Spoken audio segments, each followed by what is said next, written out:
Hello friends, welcome back to my YouTube channel. आज हम लोग बात करने वाले हैं DJI Mavic 3 के बारे में। जी हाँ दोस्तों, बहुत ही वेट कराया इस ड्रोन ने हम लोगों को, बट जितना इसने हमें वेट कराया है उतने ही इंटरेस्टिंग फीचर्स के साथ DJI ने इसे हमें गिफ्ट किया है इस दिवाली पर।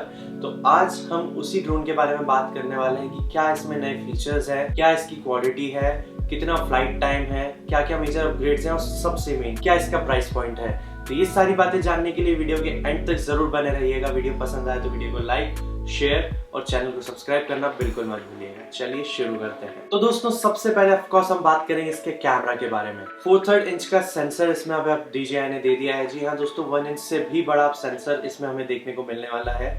हेसल ब्लेड के साथ ही सेंसर है, जैसा कि Mavic 2 Pro में था, वैसे ही हमें Mavic 3 में भी एक सेंसर देखने को मिलने वाला है। इसमें अब हमें 2 सेंसर्स देखने को मिलने वाले हैं। जी हाँ दोस्तों, एक 1/2 इंच का सेंसर रहेगा जो कि टेलीफोटो रहेगा, जिसके लिए DJI ने स्पेशल लुकअप मोड डाला है, जिसको आप रिमोट से इजीली कंट्रोल कर थोड़ा दूर का ऑब्जेक्ट जूम कर देख सकते हैं। अपनी दूर के फ्रेम को आप समझ सकते हैं कि आपको कैसे शॉट बनाना है। वहीं अगर बात करें इसके मेन सेंसर की दोस्तों, तो ये 2.8 से f11 का वेरिएबल अपर्चर के साथ आने वाला है दोस्तों, जैसा कि Mavic 2 Pro में था। सबसे बड़ी बात 5.1K पे और आप 50 FPS तक शूट कर सकते हैं। जी हाँ दोस्तों, 5.1K पे 50 FPS शूट कर सकते हैं, मतलब क्रिस्प क्वालिटी के साथ आपको स्लो मोशन देखने को मिलने वाला है। 50 FPS पे आप शूट करके बाद में स्लो कर सकते हैं। साथ ही साथ आप 5.1K पर शूट कर फ्रेम को थोड़ा सा क्रॉप कर अपने अकॉर्डिंग एडजस्ट कर सकते हैं, जो कि रीफ्रेमिंग में बहुत काम आता है पोस्ट प्रोडक्शन में। बहुत ही इंटरेस्टिंग फीचर है। सिर्फ इतना ही नहीं दोस्तों, 4K पर 120 FPS तक आप इसमें रिकॉर्ड कर सकते हैं। जी हाँ दोस्तों, 4K पर 120 FPS।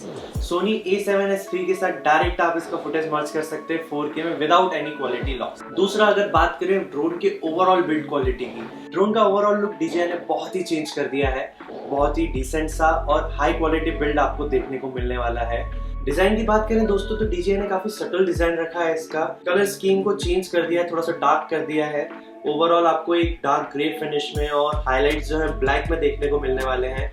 बैटरीज हो या गिम्बल हो, आप देखेंगे तो फुल ब्लैक में दिया गया है, जो कि बहुत ही डिसेंट और बहुत ही प्रोफेशनल लुक दे रहा है इस ड्रोन को। बैटरी की अगर बात करें दोस्तों, तो 45 मिनट्स का फ्लाई बैकअप DJI इसमें क्लेम करता है। हम लोग इसकी अनबॉक्सिंग और फ्लाइट टेस्ट भी करेंगे, तो अगर आप वो वीडियोस देखना चाहते हैं तो चैनल को सब्सक्राइब करना बिल्कुल मत भूलिएगा। वहीं अगर मेजर डिजाइन चेंज की बात करें, तो बैटरी 45 मिनट्स के फ्लाई बैकअप के साथ साथ अब पीछे से लगेगी ड्रोन के। इजीली आप उसको ड्रोन में लगा सकते हैं। वो टॉप में बैटरी लगने का एक वियर्ड सा सिस्टम DJI ने हटा दिया है। डायरेक्ट आप उसको स्लाइड इन कर सकते हैं ड्रोन के बैक साइड से। वहीं अगर आप नोटिस करेंगे तो पूरे ड्रोन पर एक wide angle fish I type के लेंसेज लगे हुए हैं। वो और कुछ नहीं दोस्तों, आपके ऑब्स्टिकल सेंसर्स हैं, जो कि बहुत ही डिसेंट और बहुत ही कूल दिख रहे हैं ड्रोन के ऊपर। इसके ऑब्स्टिकल सेंसर्स की तो मोस्टली ओमनी डायरेक्शनल सेंसर्स हैं, जैसा कि A2S में हमको देखने को मिला था। वैसे ही आप ड्रोन के ऊपर नीचे साइड अब हर जगह सेंसर्स दिए हुए हैं, जो कि एक्टिव ट्रैकिंग में भी आपको हेल्प करने वाला है। अगर आप अभी ड्रोन चलाना सीख रहे हैं या अभी लेने वाले हैं या अभी नया ड्रोन आपने चलाना सीखा है, तो आप DJI का एक्टिव ट्रैकिंग यूज कर सकते हैं, जो कि आपको इंटेलिजेंटली बहुत ही डिसेंट शॉट्स लेके देता है। तो दोस्तों, ड्रोन के साथ साथ रिमोट को भी मेजर अपग्रेड्स मिले हैं। AccuSync 3 तो इसमें भी है। 15 किलोमीटर की रेंज तक आप इसको कम्युनिकेट कर सकते हैं, इतने डिस्टेंस तक ये कवर कर सकता है। साथ ही साथ फुल HD पर 60 FPS का कंटिन्यूअस ट्रांसमिशन सिस्टम भी आपको इसमें देखने को मिलने वाला है। एक्टिव पोजीशनिंग के साथ लाइव एकदम प्रिसाइज आपको डेटा ये देने वाला है रिमोट पर। और अगर आप इसका Mavic 3 cine वर्जन लेते हैं तो इसके काफी सारे बेनिफिट्स आपको देखने को मिलने वाले हैं। Apple ProRes 422 जो है वो आपको सिर्फ Mavic 3 cine वर्जन में देखने को मिलने वाला है।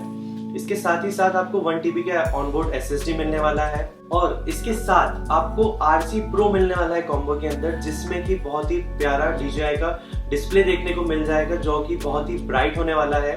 और अगर आप इसकी जॉयस्टिक्स को ध्यान से देखेंगे तो बहुत ही रिएक्टिव जॉयस्टिक्स है। बहुत ही प्रिसाइज वे में आप इसको कंट्रोल कर सकते हैं इजीली। तो दोस्तों, ये मेरे हाथ में DJI Air 2S का रिमोट है। आप देख सकते हैं इसका जो जॉयस्टिक है इतना ज्यादा रिस्पॉन्सिव बिल्कुल नहीं है। आपको ज़्यादा प्रेशराइज करना पड़ता है अपने फिंगर्स को। और वहीं अगर आप DJI Mavic 3 का रिमोट देखेंगे तो बहुत ही रिस्पॉन्सिव देखने को मिलेगा आपको, जिससे आप बहुत ही प्रिसाइज वे में ड्रोन को कंट्रोल कर सकते हैं। इसमें जो एक और अपग्रेड है APAS, DJI का एडवांस पायलट असिस्टेंट सिस्टम, इसमें इसका वर्जन 5 दिया गया है, जो कि आपको active track, obstacle avoidance, fly controls, precision feedback, इन सारी चीजों में हेल्प करता है। वो भी इसमें अपग्रेडेड है। तो दोस्तों डिजाइन की बात करें तो ना सिर्फ ड्रोन को बल्कि इसके बैकपैक को भी एक कंप्लीटली नया डिजाइन दिया है DJI ने। एक साइड बैग की जगह अभी आप इसको फुल एक शोल्डर बैकपैक में कन्वर्ट कर सकते हो और अपनी दूसरी एसेसरीज या दूसरे इक्विपमेंट्स भी उसी बैग में रख सकते हो, जो कि बहुत ही इंटरेस्टिंग लगा। बैग का बिल्ड क्वालिटी भी बहुत अच्छा है, एक वेलवेट टच दिया गया है इसमें। साथ ही साथ इसके जो भी बकल्स वगैरह है वो पूरे मेटलिक टच में है, जो कि बहुत ही ज्यादा रिलायबल और ड्यूरेबल रहने वाले हैं। फ्रेंड्स, क्या हमें इसे परचेज करना चाहिए या नहीं? तो मेरे अकॉर्डिंग अगर आपके पास ऑलरेडी एक प्रोफेशनल ड्रोन है, Mavic Air 2, Air 2s, Mavic 2 Pro, इस टाइप का ड्रोन अगर आपके पास ऑलरेडी है और आपका वर्क परफेक्टली चल रहा है, तो मेरे अकॉर्डिंग इसको अपग्रेड करना वर्थ इट नहीं है।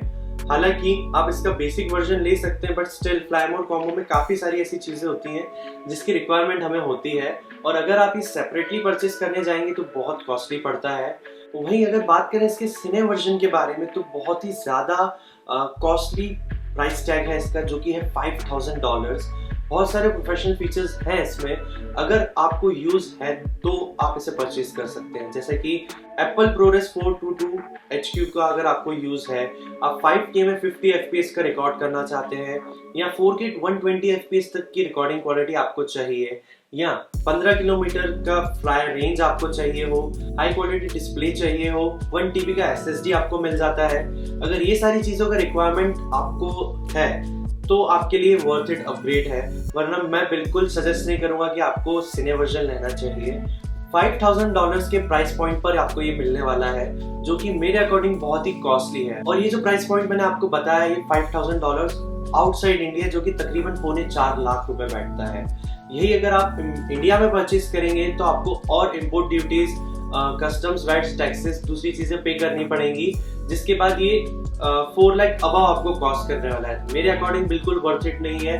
बहुत अच्छे फीचर्स है, बट स्टिल अगर आपको उस आउटपुट का यूजेज है तो आप बिल्कुल परचेज कीजिए। नॉर्मल यूजर्स के लिए, जैसे कि अगर आप वेडिंग्स करते हैं, व्लॉग्स करते हैं, ट्रैवलिंग करते हैं, तो मैं आपको बिल्कुल सजेस्ट नहीं करूंगा। ओवरऑल DJI ने इसमें जो भी अपग्रेड्स दिए मुझे बहुत पसंद आए। आप लोगों को ये ड्रोन कैसा लगा नीचे कमेंट सेक्शन में मुझे बिल्कुल बताइएगा। इसके बारे में आपको और क्या इन्फॉर्मेशन चाहिए, कोई भी क्वेरीज हो तो आप नीचे कमेंट सेक्शन में डिस्क्राइब कर सकते हैं। और अगर आप कोई ड्रोन परचेज करने का प्लान कर रहे हैं तो नीचे डिस्क्रिप्शन में मैंने लिंक्स डाल रखी हैं, आप बिल्कुल वहां से परचेज कर सकते हैं। पर नीचे डिस्क्रिप्शन में जाने से पहले बीच में एक रेड बटन आता है, उसको जरूर प्रेस कर दीजिएगा, उसको बिल्कुल मत भूलिएगा। वीडियो को लाइक कर दीजिएगा और अपने दोस्तों के साथ शेयर कर दीजिएगा।